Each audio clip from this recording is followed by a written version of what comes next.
Hello there, my name is Abdullah Shebani, and this is my video submission for the Computer Games Development course, Assignment 1, where we are required to review a book and prepare a presentation and explain what the pages that were assigned to us discuss.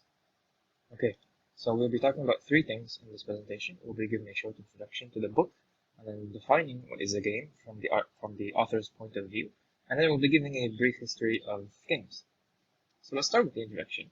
So because this is the first part of the entire book review series, we'll be discussing a little bit about the book itself. So the title of the book is Level Up, The Guide to Great Video Game Design, the second edition. So there are two editions to the book. This book was written by Scott Rogers, and it was published in 2010. This was the first edition. It mainly focuses on 3D platformers and games. The book consists of over 500 pages, and it costs around $40 to purchase online.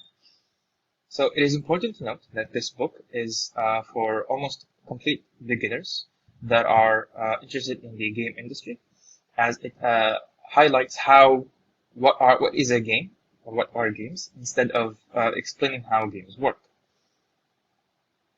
Now, let's talk about what is a game from the author's point of view. Now, there are many scholars or many researchers that define a game as players in conflict with each other, or playing a game is a voluntary effort to overcome unnecessary obstacles. But the author disagreed, and he put it very simply. A game is an activity that requires at least one person, doesn't necessarily need two people, and the game has a set of rules that the player or players have to follow. And the game or activity will consist of a win or lose condition or conditions. To put it very simply, for instance, one player can play a ball by himself. The rules could be that the ball must not touch the floor. And if he, for instance, kicks the ball 10 times in a row without touching the floor, that could be a victory condition. And if he doesn't, that could be a lose condition. Now let's talk about the brief history of video games. So in the 1950s, games were played by very few people on very large computers, and not everyone had access to them. In this stage, or in this era, TVs, 3D movies, and rock and roll were very popular. And then in the 1950s, we have the development of the first arcade game, which was Computer Space. It was developed by Ted Dabney and Marilyn Bushnell. And then in the 1980s, we saw the development of games that use vector graphics and raster graphics. So vector graphics are games that use bright and striking images, such as Battlezone, Tempest, and Star Wars.